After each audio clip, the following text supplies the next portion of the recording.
Hello everyone, my name is गुरु टेहंगुरी और आप सभी का स्वागत है हमारे यूट्यूब चैनल ट्विन बोस में। आज हम पढ़ने वाले हैं ज्योग्राफी क्लास 12 का chapter the world population distribution density and growth. बहुत ही इंटरेस्टिंग चैप्टर है यार, बहुत ही मजा आने वाला है। तो सीधा चालू करते हैं। चालू करने से आपको इतना बता देता हूं कि ये वाला चैप्टर 2 पार्ट में बनेगा, तो उसका पहला पार्ट अभी हम कर रहे हैं। तो यार सबसे पहले थोड़ा सा इंट्रोडक्शन देख लेते हैं, फिर हमारे मेन टॉपिक्स पर आएंगे। तो यार अगर हम किसी भी कंट्री की बात करते हैं तो उसकी रियल वेल्थ क्या होता है, उसके पीपल, जो लोग वहां पर रह रहे हैं, वो उस कंट्री की रियल वेल्थ होती है। यही एक कंट्री की एक्चुअल रिसोर्सेस होती हैं और इन्हीं का काम होता है कि कंट्री की जो बाकी रिसोर्सेस हैं उन्हें यूज करना और पॉलिसीज बनाना। ये लोगों का काम हमें देखने को मिलता है। तो अल्टीमेटली हम क्या बोल सकते हैं, a country is known by it's people. लोगों के द्वारा ही एक कंट्री को जाना जाता है। तो भाई इसी से हमें समझ में आ जाता है कितना इंपॉर्टेंट है हमें जानना कि भाई एक कंट्री में कितने मैन रहते हैं, कितने विमेन रहती है, हर साल कितने चिल्ड्रन बॉर्न होते हैं, कितने लोग मरते हैं, वो कैसे मरते हैं, लोग सिटीज़ में कैसे रहते हैं, विलेजेस में कितने रहते हैं, उन लोग पढ़ लिख सकते हैं कि नहीं सकते हैं, उन लोग क्या काम करते हैं, पूरी डिटेल पता होना बहुत ज़रूरी होता है। तो इस यूनिट में यही हम सब कुछ देखने वाले हैं।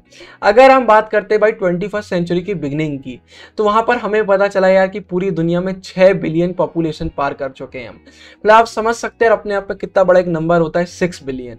तो ये पूरा हम देखेंगे, इसमें हम पूरा देखेंगे यार कि कैसे हमें पैटर्न्स देखने मिलते हैं पॉपुलेशन की डिस्ट्रीब्यूशन के, कैसी डेंसिटी देखने को मिलती है। मतलब पूरा देखेंगे कहाँ पर कितने लोग हैं, कहाँ पर कम है, ज़्यादा है, क्या रीज़न है, इन सब चीज़ों के हम पूरा देखेंगे। पर हमें एक चीज़ अभी से क्लियर हो जाती है यार कि हमारी जो पॉपुलेशन है इस दुनिया में बहुत ही अनइवनली डिस्ट्रीब्यूटेड है। इसको याद रखिएगा, एमसीक्यू में भी कई बार आता है कि पॉपुलेशन कैसी डिस्ट्रीब्यूटेड, तो आपको बताना पड़ेगा बहुत ही अनइवनली ये डिस्ट्रीब्यूटेड है। इसके बाद यहाँ पर जॉर्ज बी क्रेसी का एक रिमार्क आता है जो कि बहुत एक आप बोल सकते हैं फनी भी और एक बहुत डीप वे में चीजें बताता है। इन्हें एशिया की पॉपुलेशन पर बोला है कि Asia has many places where people are few and few places where people are very many. मतलब इनका कहना है यार एशिया में ऐसी बहुत सारी जगह जहाँ पर बहुत कम कम लोग रहते हैं और ऐसी बहुत कम जगह हैं जहाँ पर बहुत ज़्यादा लोग रहते हैं। मतलब सिंपल से वही अनइवनली जो डिस्ट्रीब्यूटेड है चीज़ें, उनके बारे में इन्हें बताया। इनका ये रिमार्क आता है। फिर राइट साइड में आपको एक बॉक्स भी मिलेगा, राल्फ इमर्सन जी का ये है, एक इनने पूरा ही लिखा है, इसको हम पढ़ लेते हैं। बहुत जगह इसको एज अ पोएट्री यूज किया जाता है। Not gold but only women and man can make a people great and strong. या पीपल से नेशन की बात करी जा रही है, मतलब बोला जा रहा है मैन एंड विमेन, मतलब वहाँ के लोग ही एक नेशन को ग्रेट और स्ट्रॉन्ग बनाते हैं। वो मैन एंड विमेन जो ट्रुथ के साथ और ऑनर के साथ खड़े हुए हैं, जिसके लिए उनको बहुत जूझना भी पड़ता है, सफर भी करना पड़ता है, लेकिन वो खड़े रहते हैं। और जब सब सो रहे होते हैं, जब वो कठिन मेहनत करते हैं, जब लोग भागते हैं तो वो डेयर करते हैं।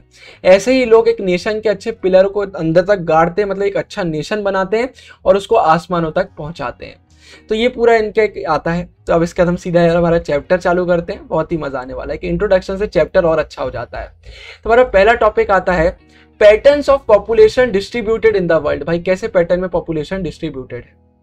तो अगर हम बात करते हैं भाई पैटर्न ऑफ पॉपुलेशन डिस्ट्रीब्यूशन की और डेंसिटी की, तो भाई हमें डेमोग्राफिक कैरेक्टरिस्टिक किसी भी एक एरिया की समझने में हेल्प करती है। तो अगर हम बात करते हैं भाई पॉपुलेशन डिस्ट्रीब्यूशन का, तो इसका सिंपल सा होता है वे people are spaced over the earth surface. मतलब कुल मिला के लोग अर्थ सरफेस में कहाँ कहाँ कितने रह रहे हैं, इसको हम बोलते हैं पॉपुलेशन का डिस्ट्रीब्यूशन। मतलब किस एरिया में ज़्यादा है, कम है, क्यों रीज़न है, पूरा हम इसमें देखेंगे। तो अगर हम देखते हैं 90% ऑफ वर्ल्ड पॉपुलेशन, मतलब 90% वर्ल्ड की जो पॉपुलेशन है वो मात्र लैंड एरिया के 10% में रहती है। अब आप समझ सकते हैं। और इसके बाद अगर अब हम बात करते हैं 10 मोस्ट पॉपुलस कंट्री की जो वर्ल्ड की हैं, तो ये टोटल हमारी 60% पूरी वर्ल्ड की जो पॉपुलेशन है उसको कंट्रीब्यूट करते हैं। मतलब हमारी 10 कंट्री पूरे वर्ल्ड की 60% पॉपुलेशन को कॉन्स्टिट्यूट कर रही है। और ये जो 10 मोस्ट पॉपुलस कंट्री है, इनमें से 6 हमारी एशिया में लोकेटेड है। अब ये कौन सी है यार, आप ये मुझे कॉमेंट में बताना। राइट साइड में आपको देखिए एक पूरा चार्ट दिख रहा होगा, एक ग्राफ बना हुआ है यहाँ पर, पूरे पॉपुलेशन आपको दिख रहे होंगे। चाइना, इंडिया, यूएसए, इंडोनेशिया से करके पूरा दिया हुआ है। तो ये भी आप जरूर देख सकते हैं। इसके बाद भाई डेंसिटी ऑफ पॉपुलेशन में पॉपुलेशन डिस्ट्रीब्यूशन देख लिया कि भाई अलग अलग एरिया में कितने लोग रह रहे हैं, क्या कर रहे हैं। अब डेंसिटी ऑफ पॉपुलेशन से हम क्या समझते हैं। तो भाई सिंपल सी बात है कि अगर हम एक यूनिट ऑफ लैंड की बात करते हैं, थोड़े लैंड के एरिया की बात करते हैं, तो इन सबकी एक भाई कैपेसिटी होती है कि कितने लोगों को ये सपोर्ट कर सकता है। तो भाई एक बहुत ज़रूरी हो जाता है हमें देखना कि भाई एक रेशो क्या है, number of people to the size of land का। मतलब भाई एक साइज ऑफ लैंड पर कितने लोग रह रहे हैं, तो इसको हम बोलते हैं डेंसिटी ऑफ पॉपुलेशन। अगर सिंपल वे में बोले भाई तो डेंसिटी ऑफ पॉपुलेशन मतलब होता है पॉपुलेशन डिवाइडेड बाय एरिया। इसको हम मेजर यूजुअली कैसे करते हैं, पर्सन्स पर स्क्वायर किलोमीटर्स में, याद रखिएगा। इसका एक एग्जांपल दिया हुआ है भाई, अगर एक रीजन एक्स की हम बात करते हैं जो कि 100 स्क्वायर किलोमीटर का है और यहाँ की पॉपुलेशन है 1,50,000, यहाँ की पॉपुलेशन है, तो यहाँ की डेंसिटी कितनी होगी भाई, तो 1,50,000 डिवाइडेड बाय 100 मतलब 1500 पर्सन पर स्क्वायर किलोमीटर, ये हमें देखने को मिल जाता है। तो अब ये पूछ रहा है भाई आप बताइए इस रीजन का क्या हाल है, आप ये भी मुझे कमेंट में बताना। इसके बाद हमें टेबल देखने को मिल जाती है जहां पर हमें पता चलता है कि भाई एशिया की डेंसिटी सबसे ज्यादा है पॉपुलेशन के वे में।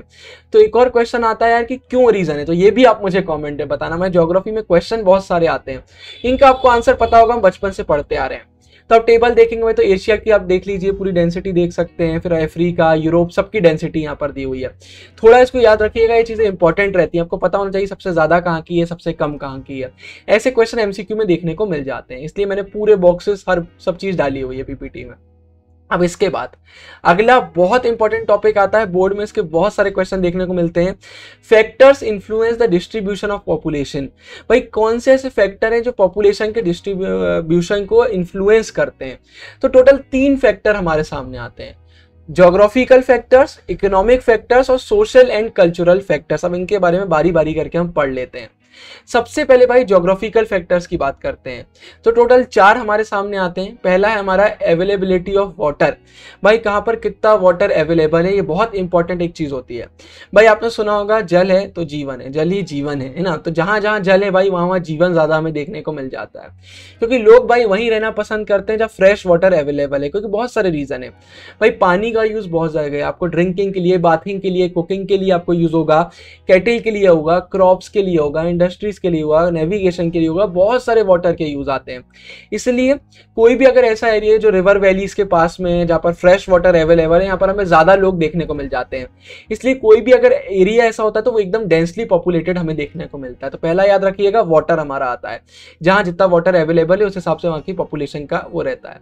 फिर लैंड फॉर्म्स, भाई जो लोग होते हैं ना वो फ्लैट प्लेन्स में, जेंटल स्लोप्स में रहना पसंद करते हैं। सिंपल सा रीजन है भाई, ऐसे एरिया जो होते हैं यहाँ पर अच्छा क्रॉप्स का प्रोडक्शन अच्छा हो जाता है, रोड्स बन जाती हैं, इंडस्ट्रीज यहाँ पर आ जाती हैं। अगर हम माउंटेनियस और हिली रीजन की बात करते हैं तो यहाँ पर ये चीज़ें पॉसिबल नहीं हो पाती हैं, वहाँ ट्रांसपोर्ट नेटवर्क नहीं हो पाते हैं, वहाँ डेवलपमेंट नहीं हो पाता है, इसलिए लोग ऐसी जगह रहना प्रेफर नहीं करते हैं। उनको ऐसे प्लेन जो फ्लैट प्लेन्स होते हैं या फिर जेंटली स्लोप्स एरिया होते हैं यहाँ रहना पसंद करते हैं, तो यहाँ पर डेवलपमेंट पूरा होता है। तो इसलिए हम देखेंगे भाई कोई भी अगर हिली एरिया है तो वहाँ पर ज़्यादा पॉपुलेशन नहीं है। लेकिन अगर हम एग्जाम्पल ले लेते हैं भाई गंगा प्लेन्स का, ये बहुत ज़्यादा पॉपुलेटेड एरिया है, क्योंकि भाई यहाँ पर प्लेन्स सही पे है। लेकिन अगर हम एग्जाम्पल ले लेते हैं हिमालय रीजन का, तो वहाँ ज़्यादा लोग हमें देखने को नहीं मिलेंगे। तो लैंड फॉर्म्स हमारा आता है। फिर भाई क्लाइमेट, अगर कोई ऐसा एरिया है जहाँ का क्लाइमेट बहुत ज़्यादा हॉट है या बहुत ज़्यादा कोल्ड है, डेजर्ट है एकदम, तो यहाँ पर ह्यूमन हैबिटेशन कंफर्टेबल नहीं होती है, तो यहाँ लोग रहना पसंद नहीं करते हैं। लोगों को रहना कहाँ पसंद आता है भाई, जहाँ एकदम प्लेजेंट एटमॉस्फेयर हो। कोई जगह ऐसा है जहाँ पर बहुत ज़्यादा सीजनल वेरिएशन हमको देखने को मिलता है कि मौसम बदलता जा रहा है। कहीं पर अगर एकदम हैवी रेनफॉल हो रही है या एकदम एक्सट्रीम और हार्श क्लाइमेट है, तो ऐसी जगह पॉपुलेशन हमेशा कम होती है।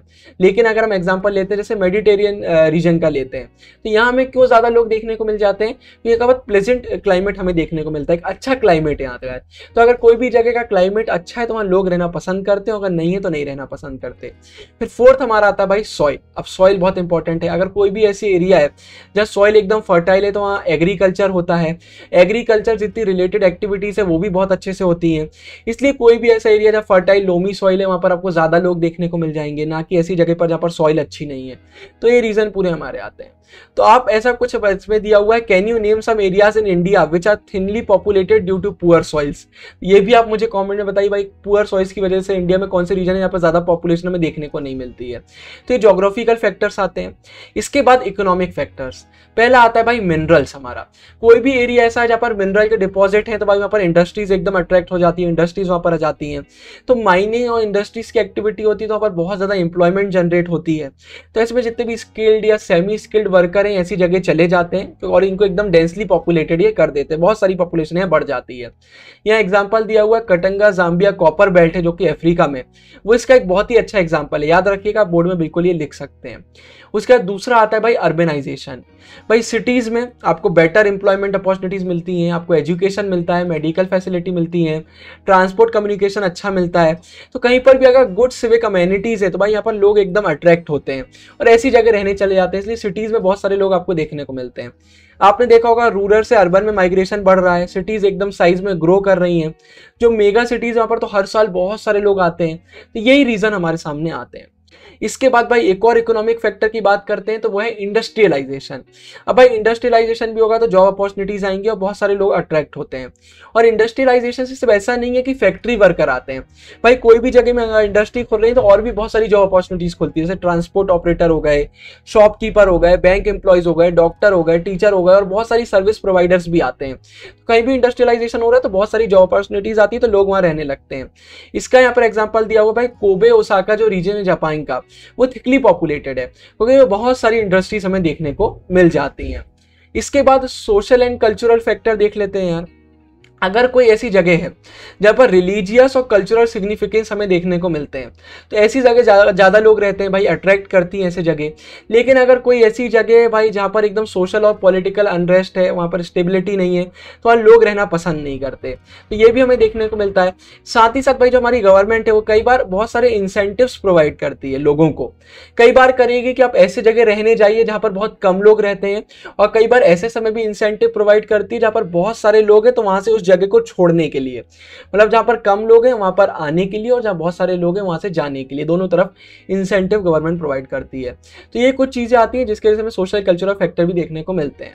फिर क्वेश्चन आता है यार, can you think of some examples from your region, तो ये भी आप मुझे कमेंट में बताइएगा। कमेंट में बताएं तो टाइम स्टैम्प जरूर डालिएगा, जिससे मैं समझ जाऊंगा आप कौन से टॉपिक की बात कर रहे हैं, कमेंट में लिख दीजिएगा। अब इसके बाद हमारा अगला टॉपिक आता है पॉपुलेशन ग्रोथ। भाई पॉपुलेशन ग्रोथ मतलब क्या होता है, तो सिंपल है, population change refers to the change in number of inhabitants of a territory during a specific period of time. मतलब अगर हम एक स्पेसिफिक पीरियड टाइम की बात करते हैं तो इस समय वहाँ के जो लोग रह रहे हैं उनमें क्या चेंज आया उनकी टेरिटरी में लोगों का, उसको हम बोलते हैं पॉपुलेशन ग्रोथ या फिर पॉपुलेशन चेंज। और भाई ये जो चेंज होता है ये पॉजिटिव भी हो सकता है, नेगेटिव भी हो सकता है। आगे हम एक बॉक्स देखेंगे वहाँ पर आपको ये सब क्लियर हो जाएगा। फिर ये भी बोला गया कि हम इनको एब्सोल्यूट नंबर में भी एक्सप्रेस कर सकते हैं या फिर हम इनको परसेंटेज द्वारा भी एक्सप्रेस कर सकते हैं, दोनों वे में कर सकते हैं। अगर भाई हम मेन बात बोलें कि पॉपुलेशन चेंज से हमें पता क्या चलता है, तो भाई ये किसी भी एरिया के एक बहुत ही इंपॉर्टेंट इंडिकेटर होता है जो हमको भाई उस एरिया का इकोनॉमिक डेवलपमेंट बताता है, सोशल अपलिफ्टमेंट बताता है, वहाँ का हिस्टोरिकल चीज़ें बताता है, साथ ही साथ कल्चरल हिस्टोरिकल बैकग्राउंड हमें उस रीजन का पता चल जाता है। तो कुल मिला के पूरा डेवलपमेंट हो गया, इकोनॉमिक हो गया, सोशल हो गया, हिस्ट्री का हो गया, कल्चरल हो गया, सब चीज़ हमें पता चलती है। फिर इसके बाद भाई some basic concepts of population geography, कुछ कॉन्सेप्ट्स भी हमें पता होना चाहिए। सबसे पहला आता है ग्रोथ ऑफ पॉपुलेशन।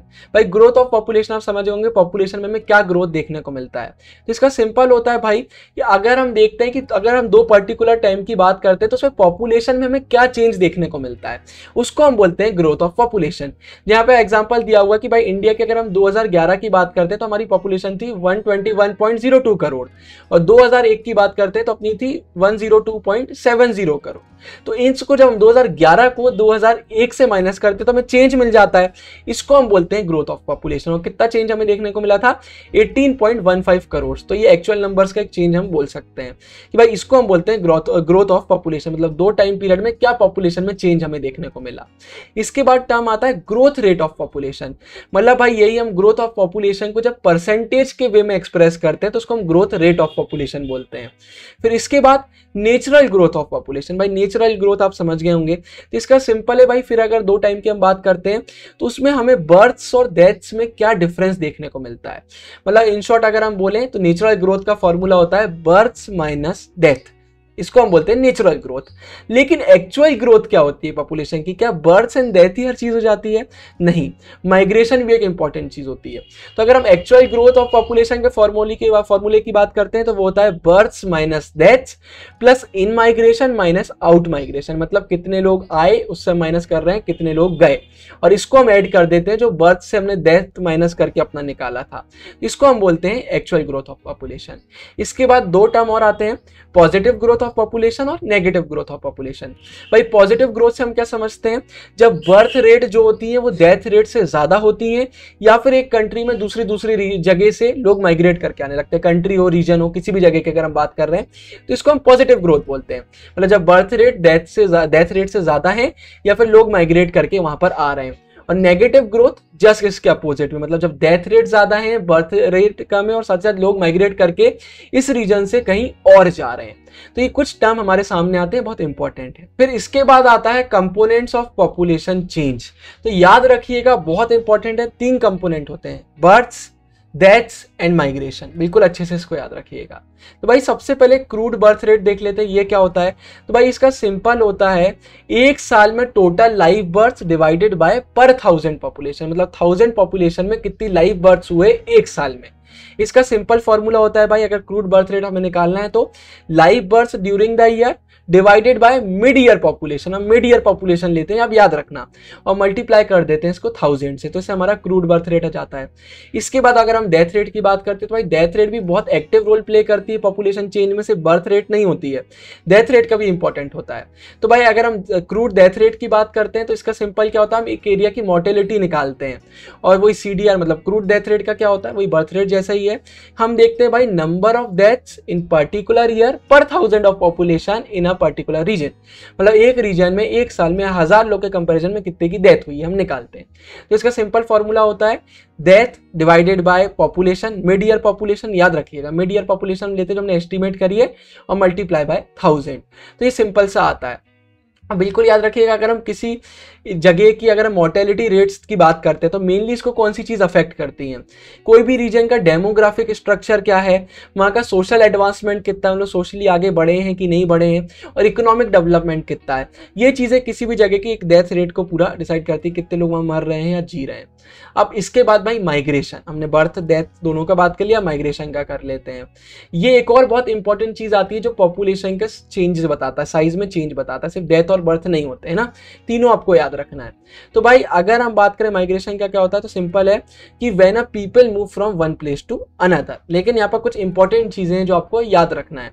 जिस जगह से हम मूव करते हैं उसको हम बोलते हैं प्लेस ऑफ ओरिजिन। मतलब अगर मैं ए से बी में गया तो ए क्या होगा, प्लेस ऑफ ओरिजिन, और मैं बी में गया तो बी क्या हो जाएगा, प्लेस ऑफ डेस्टिनेशन। मतलब ओरिजिन और डेस्टिनेशन, इसको बिल्कुल याद रखिएगा। जो हमारा ओरिजिन का प्लेस होता है ये पॉपुलेशन में डिक्रीज दिखाता है माइग्रेशन के समय, और जो डेस्टिनेशन होता है पॉपुलेशन में इंक्रीज दिखाता है। ये बिल्कुल अच्छे से आपको याद रखना है। और अगर हम माइग्रेशन को और इंटरप्रेट करते हैं यार, तो इसको आप बोल सकते हैं स्पॉन्टेनियस एफर्ट्स से एक अच्छा बैलेंस बनाने का पॉपुलेशन और रिसोर्सेज के बीच में, ये याद रखिएगा। मतलब हम ट्राई करते हैं कि एक अच्छा बैलेंस बन जाए पॉपुलेशन और रिसोर्सेज का। अब इसके बाद भाई माइग्रेशन या तो परमानेंट होगा, टेम्पररी होगा, या सीजनल होगा। ये रूरल से रूरल एरिया में होगा, रूरल से अर्बन में होगा, अर्बन से अर्बन में होगा, या अर्बन से रूरल में होगा, कहीं का कहीं हो सकता है। इसका कोई ऐसा फिक्स वो नहीं होता है। लेकिन आपको ये समझ में आना चाहिए कि भाई हम एक ही पर्सन को इमिग्रेंट भी बोलते हैं और एमिग्रेंट भी बोलते हैं। अब इसका मीनिंग क्या है, इन दोनों की डेफिनेशन याद रखिएगा। भाई इमिग्रेशन का मीनिंग क्या होता है, कोई एक जन जो नई प्लेस में गया उसको हम बोलते हैं इमिग्रेंट, याद रखिएगा। और एमिग्रेशन मतलब क्या होता है, जिस जगह को छोड़ के हम जाते हैं उस व्यक्ति को हम बोलते हैं एमिग्रेंट। आपको एग्जांपल समझाऊंगा, आपको समझ में आ जाएगा। जैसे सपोज यहाँ पर हम एक जन का एग्जांपल ले रहे हैं, ग्रैंड माँ का एग्जांपल लिया हुआ है, ये जापान को छोड़ के कहीं और गई, तो हम क्या लिखेंगे, माई ग्रैंड माँ एमिग्रेटेड फ्रॉम जापान, मतलब जापान को छोड़ कर ये गई है। और उसके बाद अगर कोई जैसे कहीं रह रहे हैं वो चाइना में जाकर बस गए, तो my family immigrated to China. या अगर ग्रैंड माँ ही का एग्जांपल लें तो ग्रैंड माँ इमिग्रेटेड टू चाइना, मतलब वो जापान से गई और कहाँ पे रहने लगी, चाइना की। मतलब कुल मिलाकर आप ये बोल सकते हैं, जब हम मूव आउट की बात करते हैं तो हम एमिग्रेशन एमिग्रेंट्स की बात करते हैं, और जब मूव इनटू की बात करते हैं तो हम इमिग्रेशन इमिग्रेंट्स की बात करते हैं। तो ये बिल्कुल आपको याद रखना है, ठीक है। तो ये हमारा आता है। और इसके बाद हम आखिरी का और कुछ देख लेते हैं, पुश फैक्टर और पुल फैक्टर। ये हमारा लास्ट टॉपिक है इस वीडियो का। तो भाई देखिए, अगर हम बात करते हैं कि लोग माइग्रेट क्यों करते हैं, तो भाई माइग्रेट करने का सिंपल रीजन होता है बेटर इकोनॉमिक और सोशल लाइफ के लिए करते हैं। ये चीजें बहुत इंपॉर्टेंट होती है भाई, हर किसी को अच्छी सोशल लाइफ और इकोनॉमिक लाइफ चाहिए। अब यहाँ पर आता है दो सेट आते हैं, दो ऐसे फैक्टर के सेट आते हैं जो इन्फ्लुएंस करते हैं माइग्रेशन को। एक होता है पुश फैक्टर और एक होता है पुल फैक्टर, याद रखिएगा। पुश पुल, पुश मतलब आप बोल सकते हैं धक्का देना, पुल मतलब आप बोल सकते हैं खींचना। तो भाई पुश फैक्टर का मीनिंग क्या होता है, जो ये प्लेस प्लेस ऑफ ओरिजिन है उसको लेस अट्रैक्टिव बना देते हैं। इनके रीजन क्या होंगे भाई? अगर कोई भी जगह लेस अट्रैक्टिव हो रही है तो उसके रीजन क्या हो सकते हैं?